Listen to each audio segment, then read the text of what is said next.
La geopolítica actualmente se ha convertido, de alguna manera, en el factor determinante para la vida del ciudadano común y corriente. La guerra en Ucrania, la guerra entre Ucrania y Rusia, o Rusia y Ucrania, afecta a lo cotidiano del trabajador en Brasil, por ejemplo.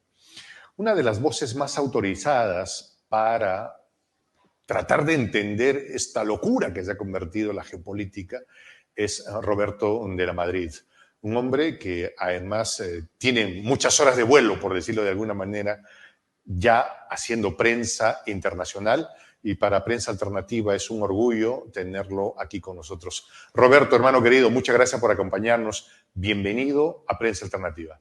Juan José, es un placer, ¿no? Pues palabras inmerecidas.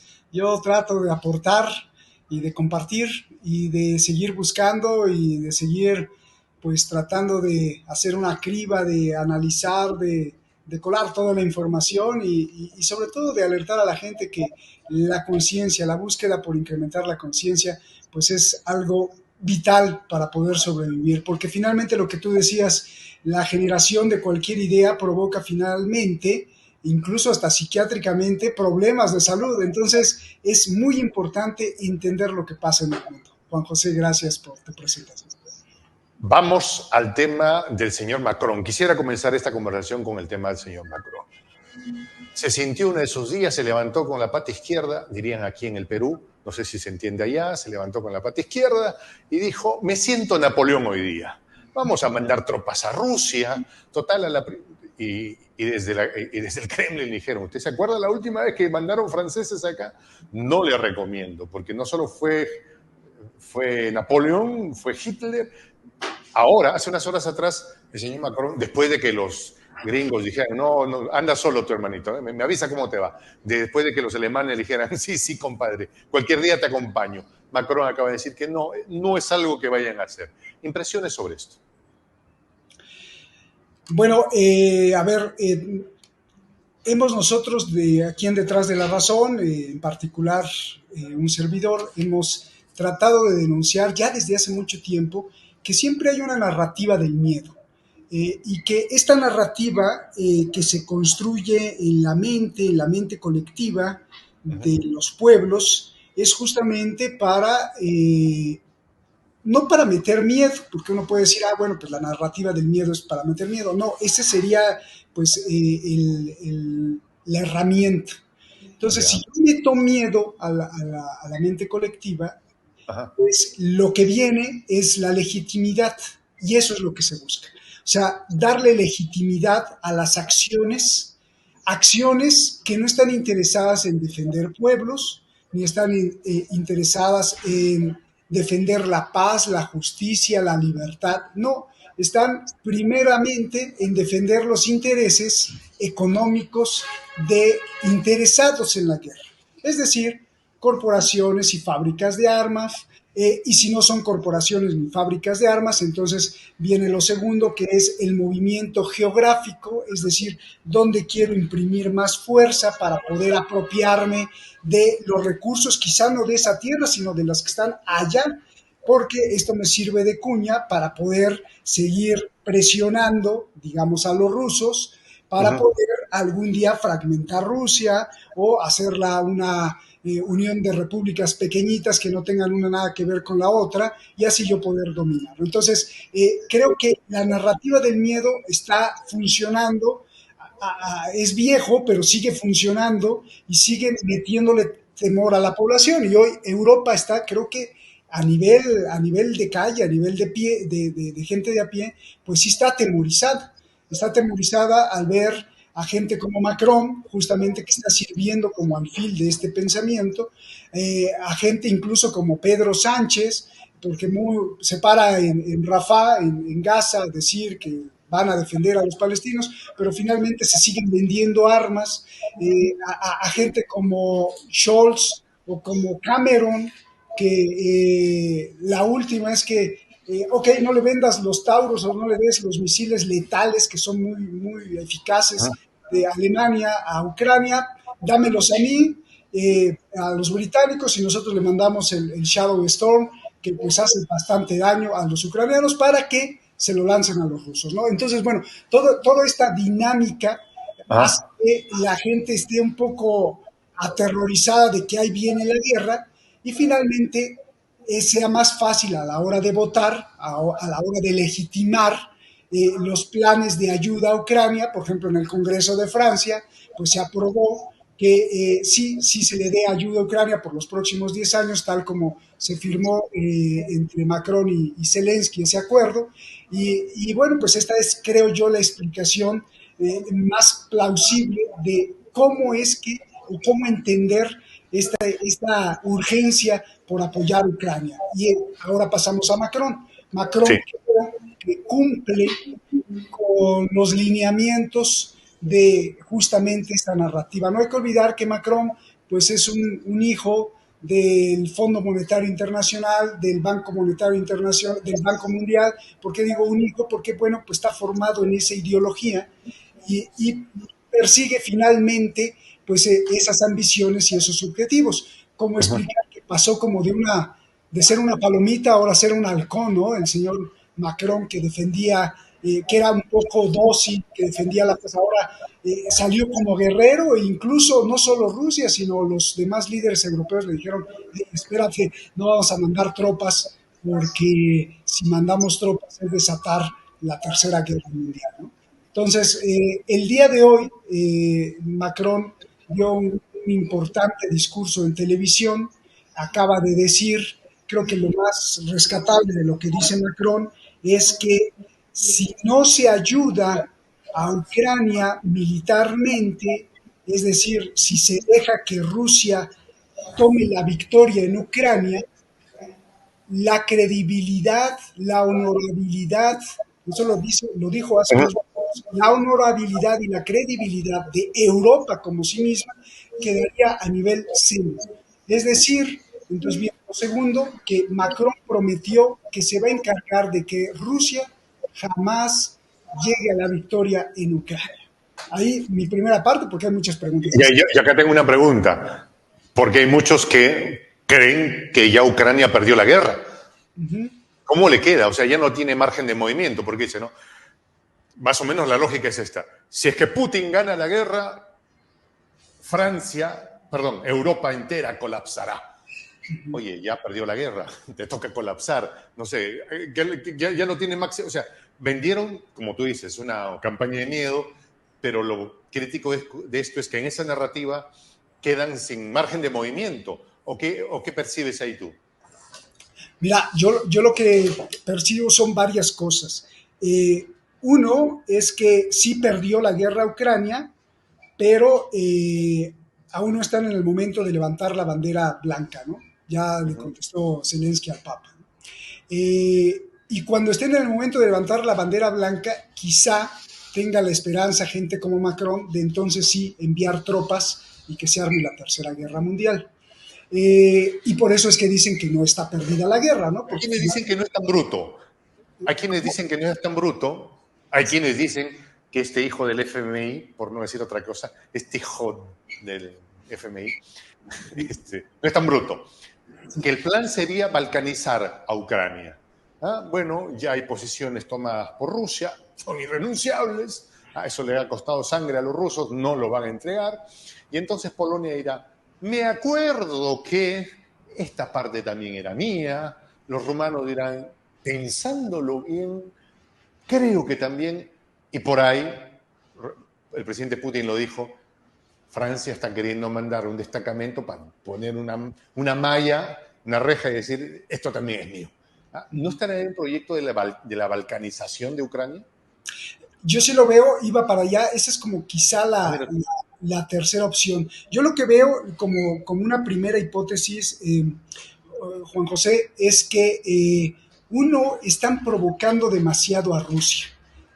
Ojo, en otra entrevista que me hicieron ustedes, he dicho, y lo sigo sosteniendo, esa es mi hipótesis, que ni Putin quiere ir a la Tercera Guerra Mundial, ni Macron, ni la OTAN, ni Biden, ni Estados Unidos, nadie quiere ir a la Tercera Guerra Mundial porque esto significaría el término de los negocios y un desastre total, ¿no?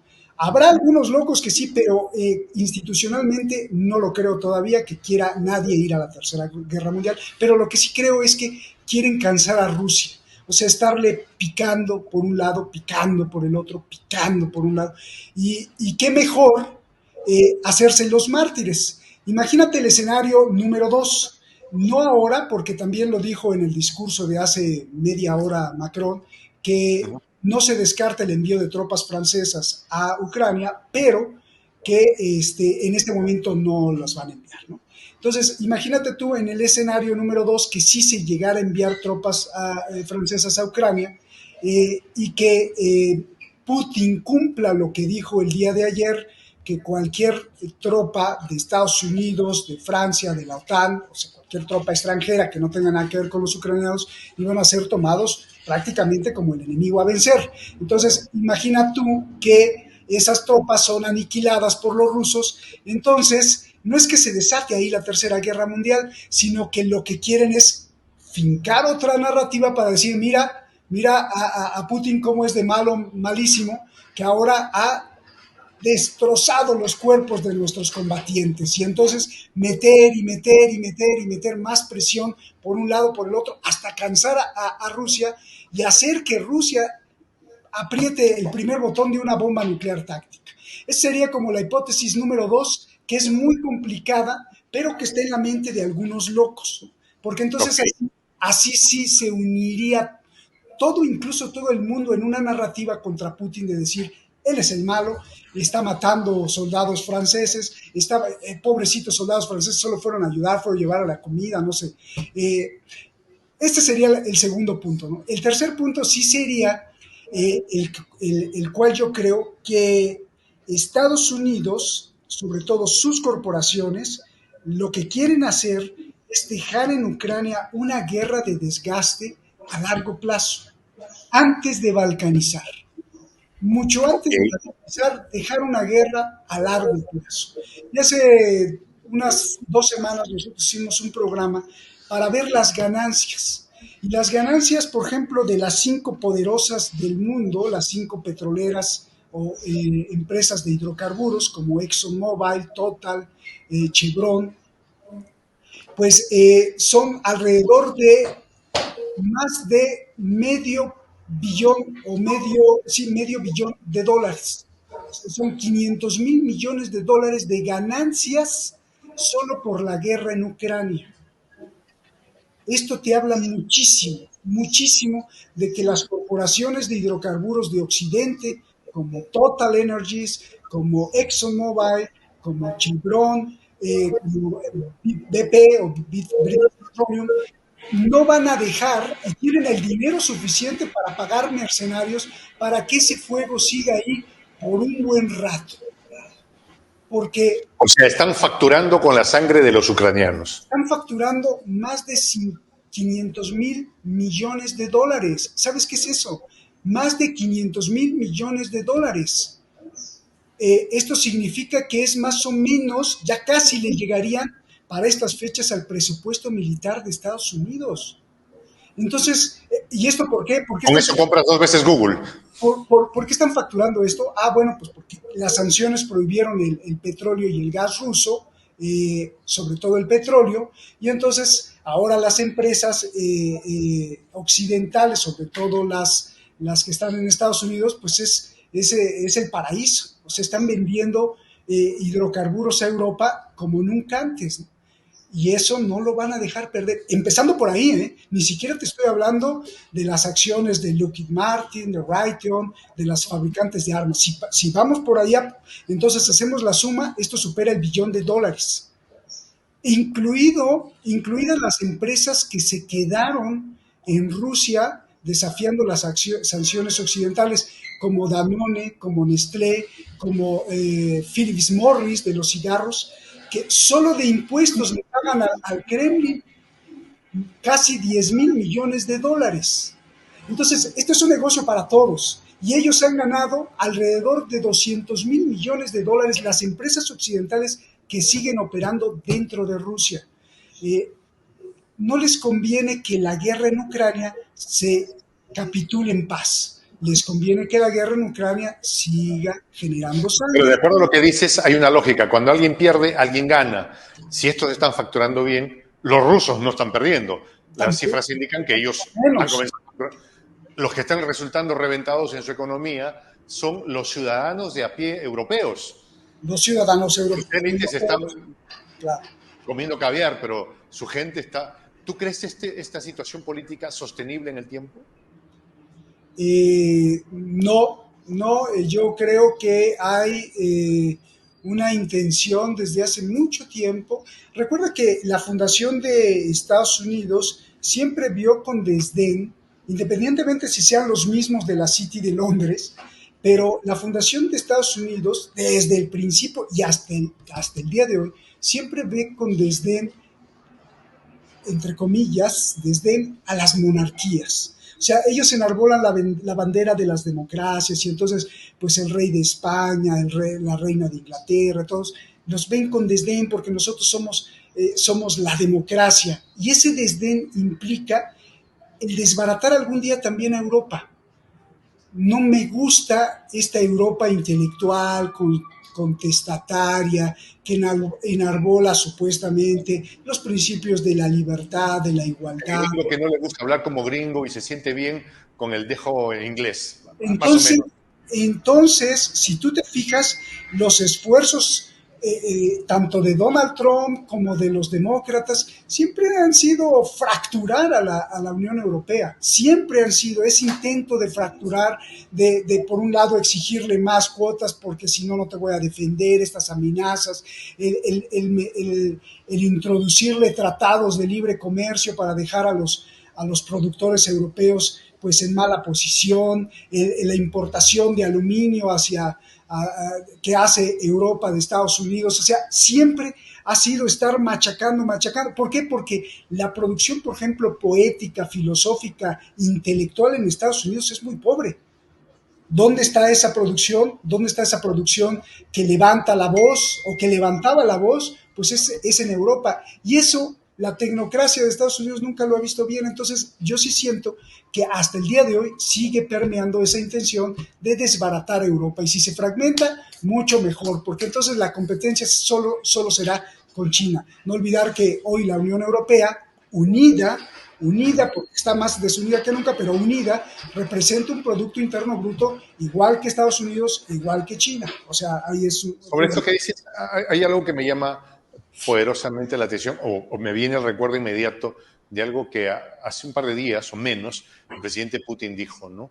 Europa, esa élite que gobernó Europa, destrozó a los pueblos del África, explotó a los pueblos de Latinoamérica, lo mismo que en el Asia, y esa élite se hartó de hincharse la panza con carne humana y llenarse los bolsillos con dinero extraído vilmente, ¿no? La danza de los vampiros va a acabar, ha dicho el presidente Putin. Es como una visión pronta de lo que podría pasar en esta lucha cainita de lo que tú dices, ¿no? El gringo diciendo no hablo como los ingleses, vamos a romper este modelo y vamos a cobrarles por nuestra usanza de la OTAN. O sea, ¿cómo ves tú ese escenario? lo veo pues muy bonito, y las palabras de Putin pues muy bonitas, pero yo no lo veo. No lo veo porque, pues, uno, los imperios siempre son los imperios. Dos, las bandas que gobiernan los países siempre son las bandas que gobiernan los países. Tres, hay demasiada corrupción en el ser humano.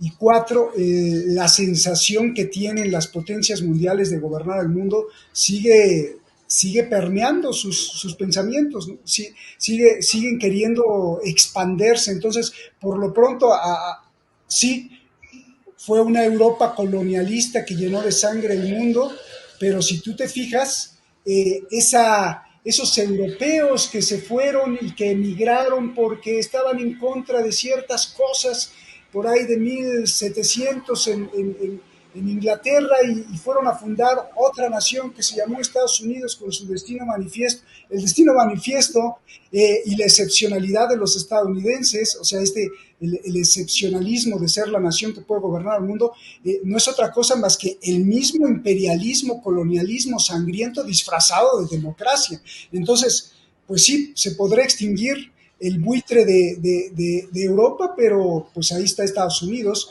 participando en prácticamente todas las guerras que tenemos en la historia contemporánea y no creo que sea tan fácil extinguir, no creo. Ambiciones imperiales de Putin de celebrar su próximo cumpleaños tomando el Reichstag.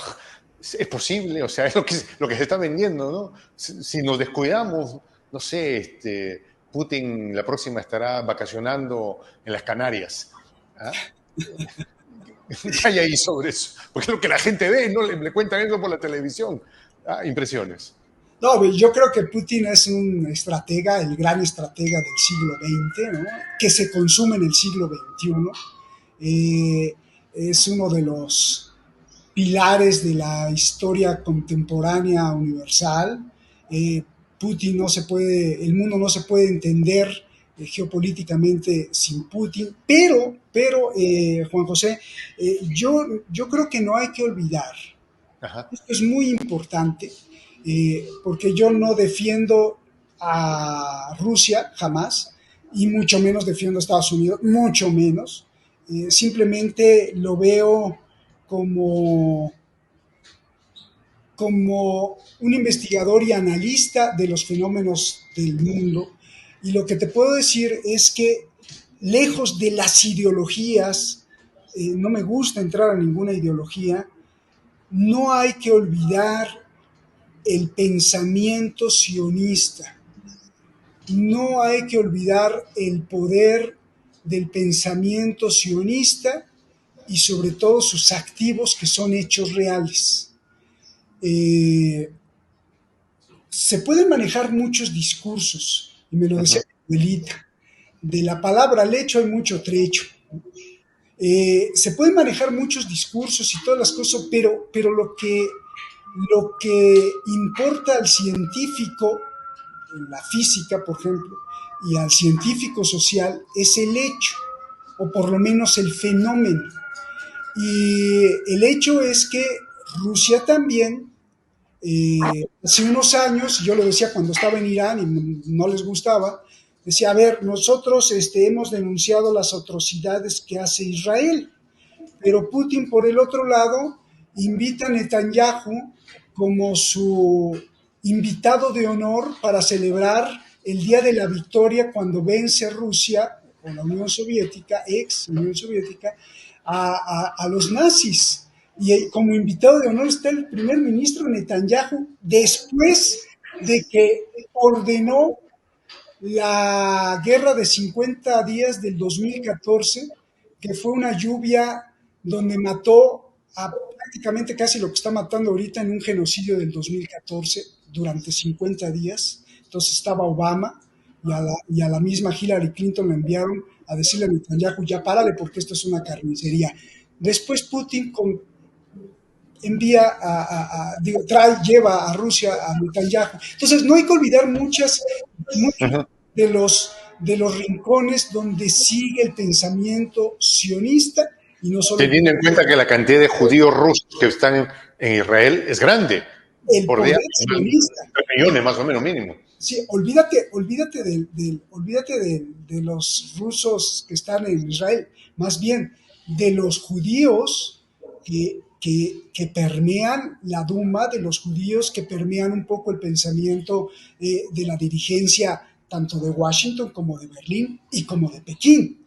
Entonces, nunca hay que olvidar todo ese jalón de intereses que tienen y todo el poder que tienen, aunque muchos digan que se les está acabando, pero a los Rothschild o a los Rothschild les gustaba dar dinero a un bando y al bando contrario. Y no hay que olvidar que Macron trabajó para ellos. Fue su CEO, por no decirlo de alguna medida. Un Entonces, espacio donde es muy importante no olvidar. Sí, hay un espacio donde esa fuerza económica tiene poco campo de movimiento. China.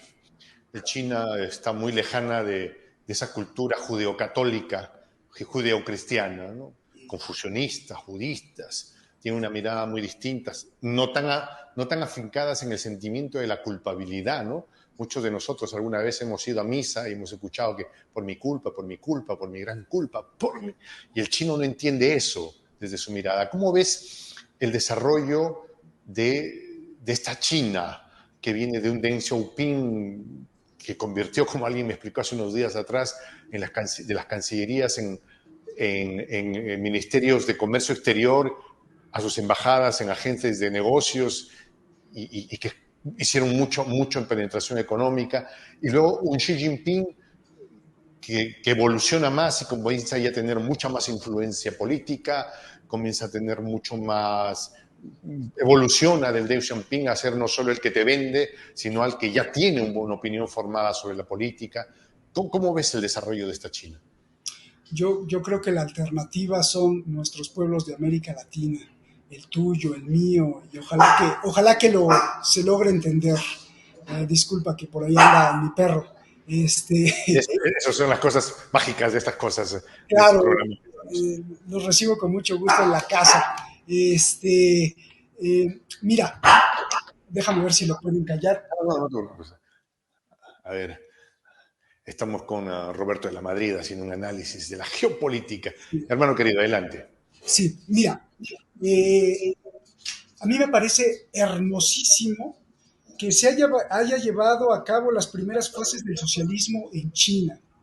Me parece muy hermoso que cuando había millones de pobres, pues China, cuando ves los números, los hechos, pues no haya esa pobreza que había hace unos 40 años. Me parece también algo hermoso a nivel intelectual, no solo geopolítico, sino a nivel espiritual, la concepción que hay del modelo antropológico, es decir, del modelo del ser humano en China, donde se concibe como una unidad en cuanto a la colectividad, eres tú en cuanto al otro. Y eso, pues, en el pensamiento occidental, pues, se deslavó. Los antiguos griegos empezaban a hacer con la filosofía algo maravilloso con los socráticos, pero se deslavó y sobre todo con la aparición de la época industrial, pues el capitalismo empezó a hacerte más individualista, a meterte la idea que tienes que comprar, y esto te hace incluso llegar a los antidepresivos porque estás ensimismado en tu futuro. Me parece todo esto pues maravilloso, ¿no? Pero hay pinceladas que no me gustan también. Cuando dijiste que está muy lejos, no sé, yo no lo sé y no lo sabremos porque tendríamos que estar dentro del Partido Comunista. ¿Qué tan lejos estén? No hay que olvidar, no hay que olvidar que fue el poder capitalista y el dinero sionista que ofreció a China por ahí de 1973 rescatarla y darle todo este impulso industrial con un capital increíble, porque le convenía al capitalismo depredador no pagarle ya tanto, ya lo veían a futuro, no pagarle tanto a este obrero de Estados Unidos. Si hacemos un viaje en el tiempo y vamos a ver una casa de un obrero simple en Estados Unidos por ahí de 1975, el obrero tenía pues muchas cosas, podía comprarse hasta un cochecito, ¿no? Hasta un automóvil. Eh, ya no le convenía a Estados Unidos porque veían que a largo plazo ese modelo se iba a agotar, entonces le convenía hacer la máquina en otro lado. No es que fueron altruistas por darle a China, sí.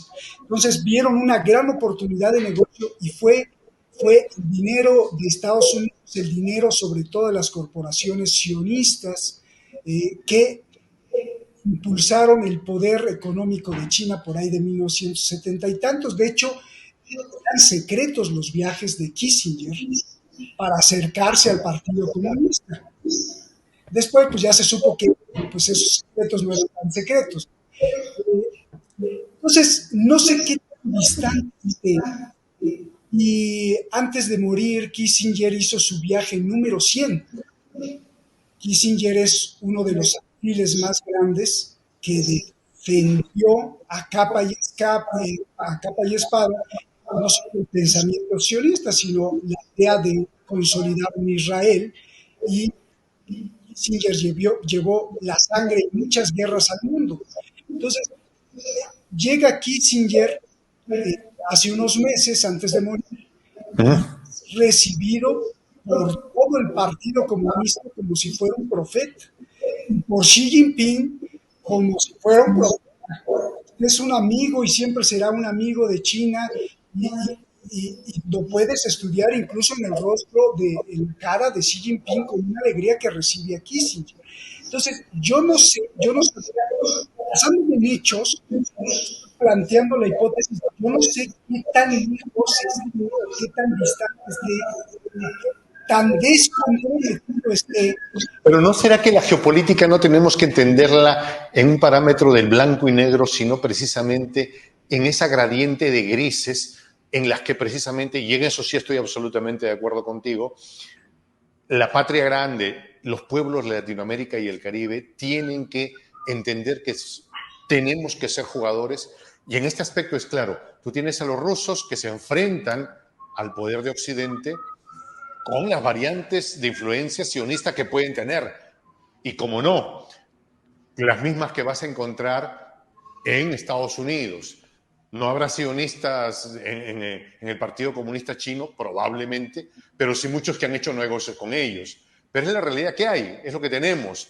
Y en ese mundo tenemos que aprender a crecer, a unirnos. No sé qué opinas tú sobre eso. Probablemente sí, pero eso es justamente lo que denuncio yo, que siempre hay que tener cuidado porque no sabemos hasta qué punto la infiltración del capital sionista esté presente. Y eso pues eso es un grave problema porque ese capital le gusta darle poder a las guerras, darle poder a la fabricación de armas, darle poder a la fabricación de cosas que no son para la defensa de la humanidad. Y efectivamente, eh, a mí me encantaría una China completamente despercudida, prolija, limpia, sin ningún compromiso. Eso no va a pasar porque somos humanos. Entonces, sí, lo que yo denuncio es hay que estar siempre con el radar abierto y ver y tratar de entender por qué los movimientos son así, por qué finalmente pues siguen las empresas en China, como Nike, tengo una amiga que es una de las super directivas ahí de Nike, bueno, conocida, y bueno, pues siguen produciendo, y sí. Entonces, ¿cómo me gustaría ver el proyecto socialista en su segunda etapa cuando va rumbo hacia el comunismo? A mí me encantaría. Pero ¿qué tal si vernos desde la América Latina? O sea, todo esto, ¿no? Mientras que pasa lo de allá, entender que todo lo que está pasando en el mundo nos va a afectar. Un día salió un titular diciendo que había un microbichito que había surgido en China y yo personalmente dije, esa cosa está pasando en China. Cualquier día, sí, ya me cuentan cómo va. 3 meses después estaba encerrado en mi casa. ¿Sí? Porque así pasaron las cosas, acá en Perú cuando menos. ¿Sí? Entonces, entender que todo lo que pasa en el mundo nos va a afectar, pero que tenemos que sacarle la vuelta y tenemos que sacarle ventaja a esto, creo yo. Creo que es el punto de partida. Y, por ejemplo, tenemos el gobierno del presidente Maduro, a quien le quieren imponer la candidatura de la señora Machado porque le da. Si esa señora hubiera hecho lo que hizo en Estados Unidos, siendo ciudadana estadounidense, le estaría pasando peor que Julian Assange. ¿Ah? Así es. Así de simple. ¿Ya? Pidió que invadan a su país. O sea, si alguien en Estados Unidos se atreve a hacer eso, olvídate. ¿Ya? De esa persona no volvemos a saber. Pero a la señora la quieren poner como presidenta porque le da la gana. Pero mira, y acá quería tu reflexión, ¿no? Pero ahora el presidente Maduro va a un periodo más. Tendrá competidores, mayor medida, no sé, eso habrá que evaluarlo en su momento. Sin embargo, no va a tener la bendición de los de siempre, ¿no? Las gentitas de siempre, ¿no? La Unión Europea no va a mandar sus observadores, la OEA, por supuesto que no, pero, Roberto querido, comienzan a moverse nuevos actores. La Unión Africana va a acreditar veedores. Los BRICS van a acreditar. Podremos decir mucho, pues los BRICS, ¿quiénes están? Rusia y los chinos, sí. Y hasta los sauditas, ¿no? De los que se le puede. Pero ya son actores de los que nos podemos agarrar en otro momento. Pues decir, ok, ¿quién le dio a la Unión Europea el certificado de ser niños buenos del planeta para certificar que esta elección fue buena o mala? Bueno, si no quieres venir, hermanito querido, vienen los africanos, vienen los BRICS. A partir de esa construcción podemos hacer algo. A eso apuntaba. No sé si puedes ver o qué reflexión te genera esto que te digo. Me genera la reflexión que efectivamente, estudiando al mundo, de un lado tenemos pues una miseria humana, canibalesca, genocida, que sería como la anglosfera, esta parte eurocentrista, esta parte promovida además con una esencia súper pro-Israel, y que como los pueblos del mundo no tienen otra alternativa, se pueden colgar también al pensamiento y al proceder chino, que me parece bien, pero no habría que abandonar. Sí, a mí me encantaría que nuestra América Latina estuviera mucho más unida, porque nosotros sí tenemos una distinción completa, tanto con los genocidas de la anglosfera, como en la percepción que tienen en China. Somos como más sincréticos nosotros, tenemos como más, Conversación, por ejemplo, más Roberto, de pensamiento. Sí, dime, Juan. ¿te das cuenta que esta conversación de alguna manera ya construye la patria grande? Porque es un mexicano a miles de kilómetros de un peruano y que nos encontramos con ideas muy comunes y que no solo lo conversamos entre dos, sino que por ahí pues un par de millones de gente comparten estas ideas y esta cosa de la que no sé qué opinas tú. Andrés Manuel en algún momento dijo, las benditas redes sociales, que no sé qué tan benditas sean. Está con nosotros mi querido Roberto de la Madrid. Espero que... Es que hemos tenido un pequeño problema técnico. Ah, sí. No Seguimos, sé, seguimos. No te preocupes, hermano. nos suceden, ¿eh? De pronto nos sucede en el programa que luego nos estamos hablando, no sé, sea como un algoritmo que tenemos ahí metido. Entonces, estas conversaciones, porque de alguna manera nos hemos generado una especie de tribu, Roberto, ¿no? Somos aquellos que nos dedicamos a la prensa alternativa o esta comunicación en los medios, en las redes. Somos como el primer punto de partida para la integración latinoamericana y que alguna voz tenemos y que a partir de ello estamos construyendo algo. Sí, los chinos no son la madrecita Teresa de Calcuta, que vienen a poner platita. No. Aparte que la señora Teresa de Calcuta tiene también sus detalles de los que se podrían hablar, ¿no? Los rusos no es que un día se levantaron y dijeron, uy, vamos a mandar plata para Latinoamérica. No, por supuesto que no. Nosotros, como Latinoamérica y el Caribe, como la gran patria grande que ya estamos construyendo, tenemos que decir, a ver, ¿de dónde sacamos provecho para nosotros?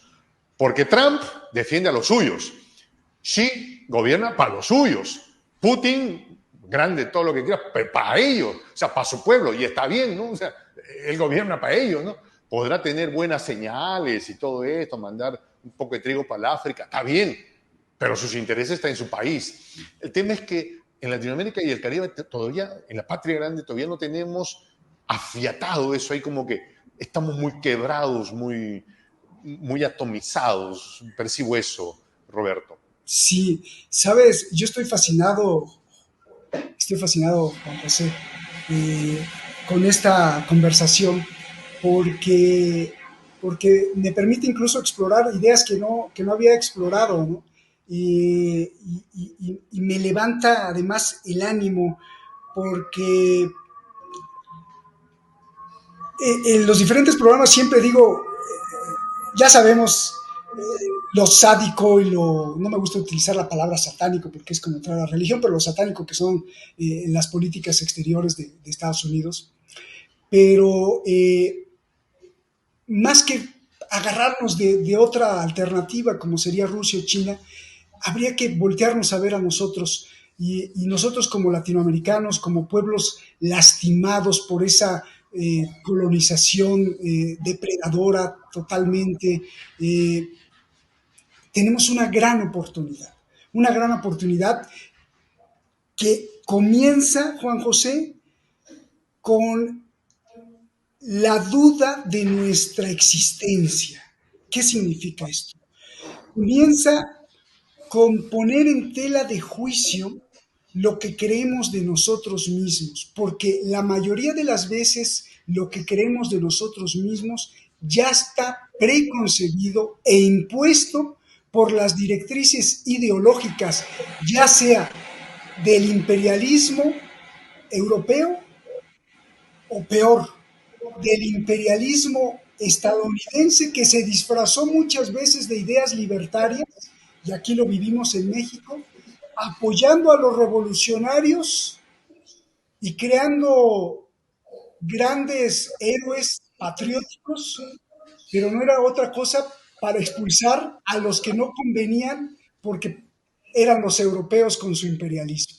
Entonces, eh, yo creo que empieza ahí al poner en tela de juicio la duda existencial de quiénes somos nosotros. Y cuando nos descubrimos que tenemos una alternativa, como la prensa que ustedes dirigen, cuando tenemos una alternativa de que, oye, no era ni esto ni el otro, cuando vemos que el racismo que se vive en nuestros países fue patrocinado y auspiciado por la misma colonización sangrienta, el ser de tez blanca con apellido extranjero, pues como que me da más estatus y quisiera ser como él, entonces hago todo lo posible por corromper incluso a mi clan, a mi etnia, para poder ser como esos otros y no ser de la parte de la esclavitud.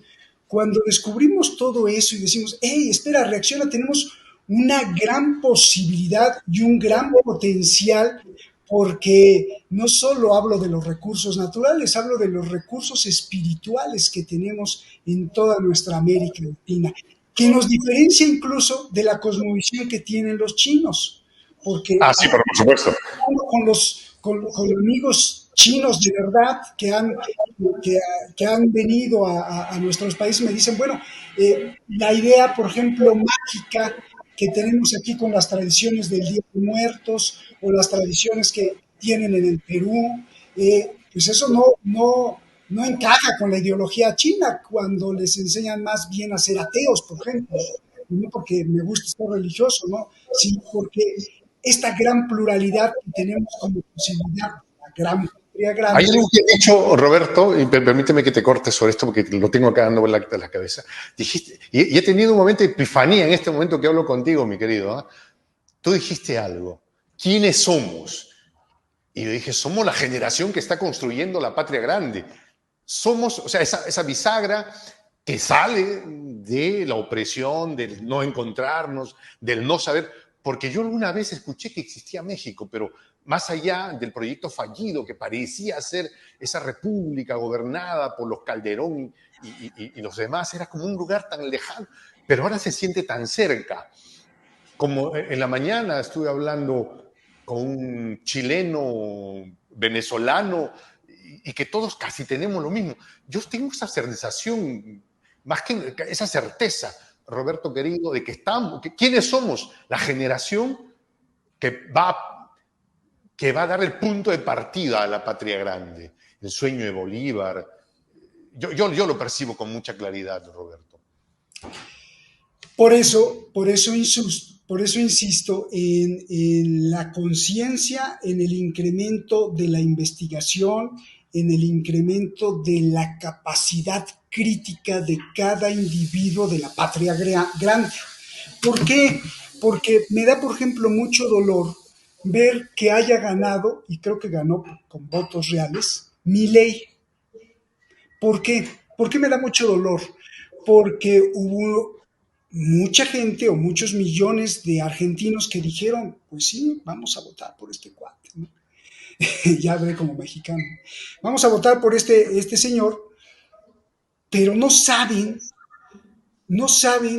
que su ideología, primero, por ejemplo, fue un experimento aplicado a principios de la década de los 70 en Chile. Y que los mismos que experimentaron con la escuela, después la escuela austriaca, pues ahora le están imponiendo la misma concepción super mega neoliberal a Argentina con Milei. Entonces, si el ciudadano crítico eh, existiera a la hora de votar, diría, no, pues es que no, aunque esté ahogado y aunque, por ejemplo, no me haya gustado el Pero kirchnerismo, ¿qué futuro le ves a Milei, por ejemplo? voy y voto, ¿me entiendes? Y entonces ahí me da tristeza de ver argentinos que no usaron la capacidad crítica y no saben. Es que yo siento lo mismo que tú, Roberto, pero de alguna manera lo entiendo, porque es el ciudadano argentino harto de ver cómo los partidos que tenían que defender al pueblo, el kirchnerismo, el peronismo, hay que reconocerlo, no estuvo a la altura del reto. ¿Sí? Y entonces, a la desesperada, cuando dijeron ya, yo hablé con muchos argentinos días antes del proceso y me decían esto, Roberto, es que peor no podemos estar. Eso me decían antes de elegir a Milei. Pero ¿cómo le vas a votar a Milei? Entiéndeme, no puedes. Y me decía, es que peor no podemos estar. Y fíjate que sí se puede estar, no peor, se puede estar mucho, mucho peor. Entonces, pero luego digo, ¿y qué nos queda después de esto? Bueno, para bien o para mal, tristemente, está quedando claro que esa famosa escuela austriaca, esos libertarios, supuestamente que son neoliberales en realidad, de la peor camada, están siendo expuestos vilmente y que ya no tienen cabida en los tiempos actuales. La percepción. Tengo, Roberto, he de confesar, esa capacidad o siempre la de ver siempre el vaso medio lleno. Entonces, es lo que yo percibo. No sé, ¿qué crees tú? Bueno, yo también, yo lo deseo, pero por lo pronto yo creo que a Argentina se le vienen 2 años difíciles y eso complica la situación con América del Sur. Entonces, sí, tengo esperanza de que de pronto esto se desmorone y se peleen entre ellos mismos, porque La señora Villarroel ya dijo, ya ese sillón es mío. sí, ya lo vemos, ¿no? Esperemos.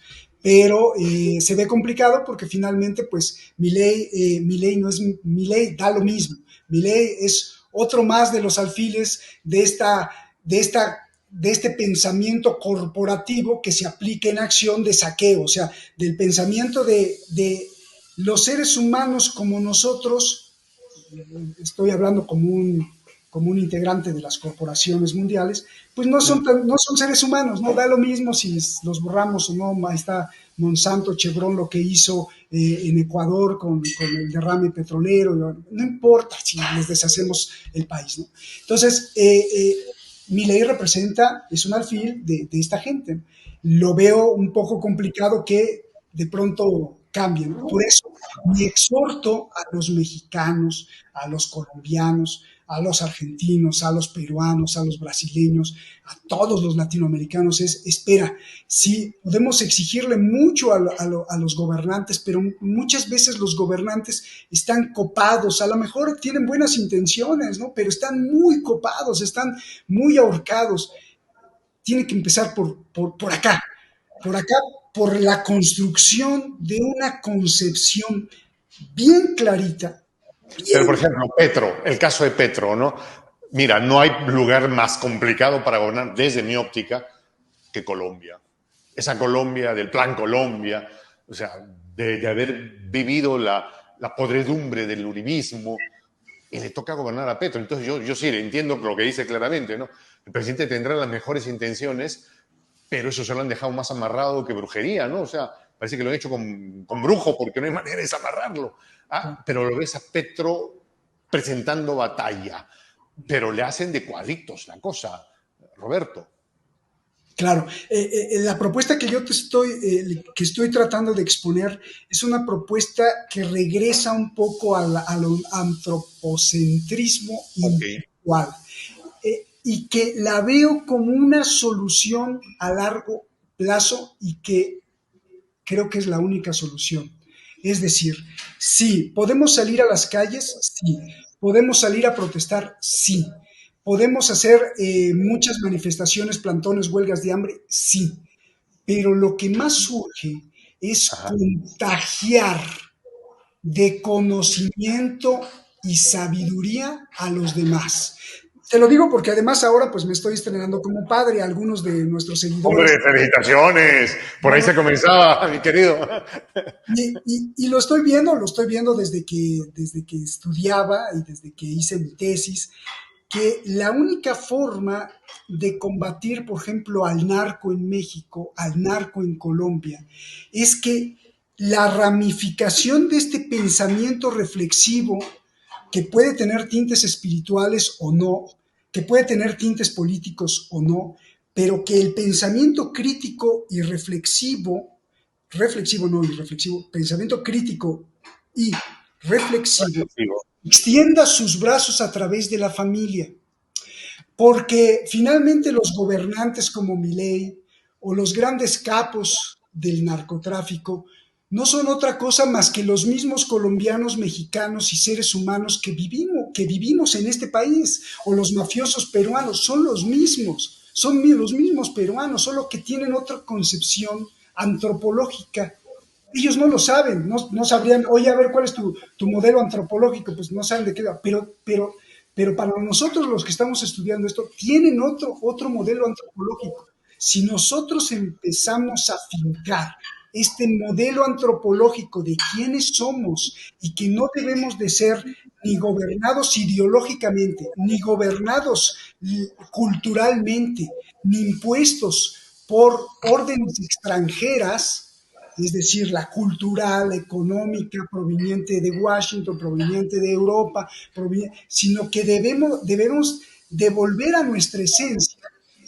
Y eso se lo paso a mi hijo y, y mi hijo se lo pasa a su hermanito y a mi nieto. Entonces, cuando el narco capture a ese nieto, a lo mejor ya no va a ser tan fácil capturarlo. ¿Me entiendes? La corporación copte, seduzca, capture a un senador, a un político, desde antes de que se convierta senador, presidente, a lo mejor mi nieto ya no va a ser tan fácil de caer y decir, oye, ¿sabes qué? No. Pero esa es creo que la única forma, porque la otra es que siempre entonces estamos destinados a repetir lo mismo con una corrupción galopante, porque nosotros que protestamos nos vamos a morir ahí protestando, pero llega el político que dice, bueno, pues yo también le creo a Juan José del Castillo, pero me gusta más tener 5 millones de dólares para empezar en mi cuenta. Eso que está diciendo me hace acordar de un intelectual, y Dios que no lo tengo ahora en cabeza, pero yo a lo mejor me ayudas a ubicarlo, es un argentino nacionalizado en México, que tuvo una expresión que a mí me impactó, que dijo, lo que necesitamos los pueblos de América Latina, sobre todo los intelectuales de América Latina, pero sobre todo los de izquierda de América Latina, es independizarnos intelectualmente de Occidente.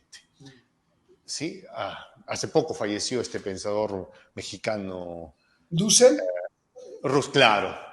¿Cuál era su nombre? Por favor, ayúdame con él. Dussel. Enrique Dussel. ¿Sí? Entonces, creo que lo que planteas es eso, ¿no? Lograr tener nuestra propia mirada de nosotros. Porque tú decías, ¿y quiénes somos? Y hemos definido quiénes somos por lo que nos cuenta Netflix de nosotros. Pero no, pues, o sea, creo que tenemos derecho a decir quién soy yo a partir de mi propia mirada. ¿No crees tú?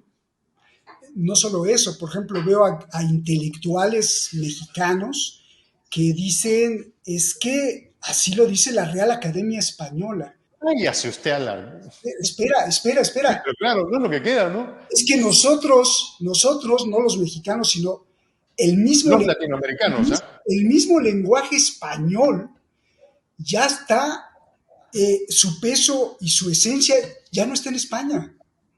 Pero claro. Entonces, pero hay todavía intelectuales, Juan José, que siguen viendo como que la Real Academia Española es la que tiene la razón. No, espera, es que nuestros dialectos e idiomas que teníamos aquí han incorporado y han enriquecido al idioma español y ahora ya no podemos hablar de una autoridad porque esa autoridad además fue impuesta.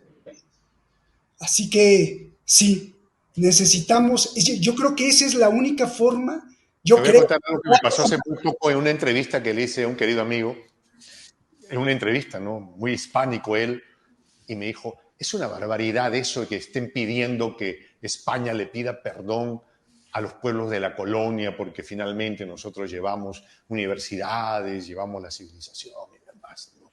Entonces le dije, mira hermano, estoy de acuerdo contigo, creo que España no tendría que pedirle perdón a las colonias. Creo que no.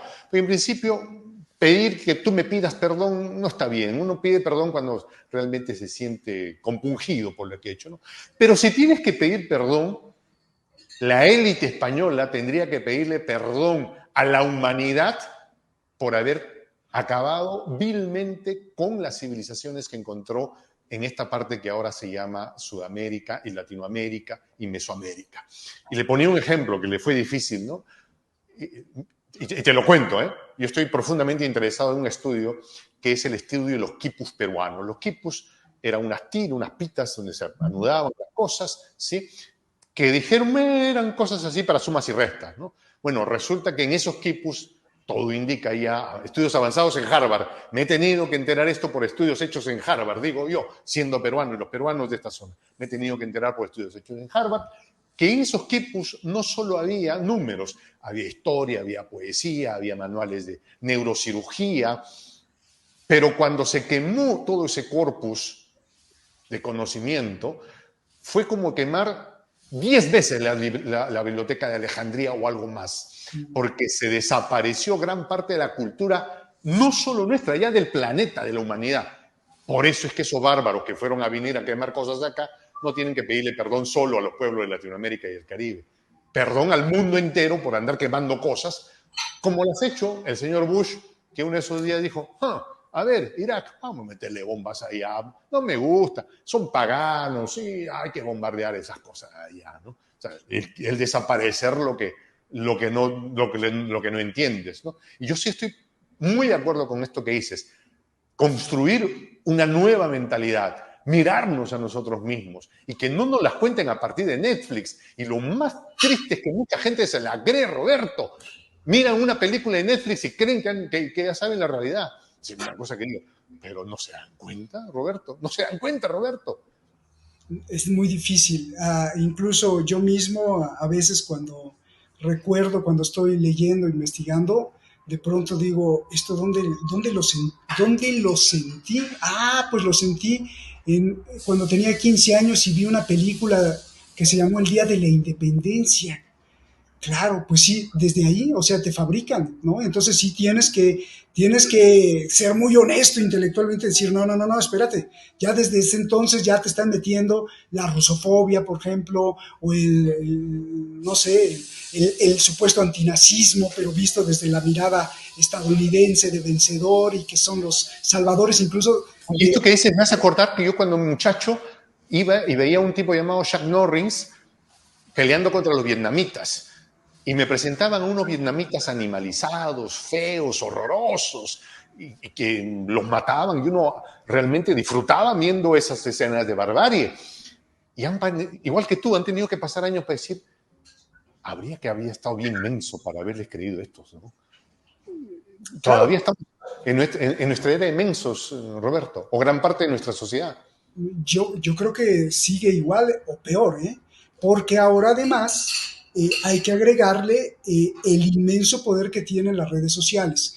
Y las redes sociales están mega cooptadas, capturadas y secuestradas por los intereses super corporativos, ¿no? Entonces, Pero en ahí medio de ellos nos hemos metido, Roberto. es, Han abierto una puerta y ahí nos hemos metido. Y eso es nosotros ya nos salimos, ya nos dieron micro y se fregaron. Ya eso es nos quieren, tenemos cámara y alguien nos escuchará. Yo y veo eso, ya se abrió una grieta y no hay manera de que esa se cierre.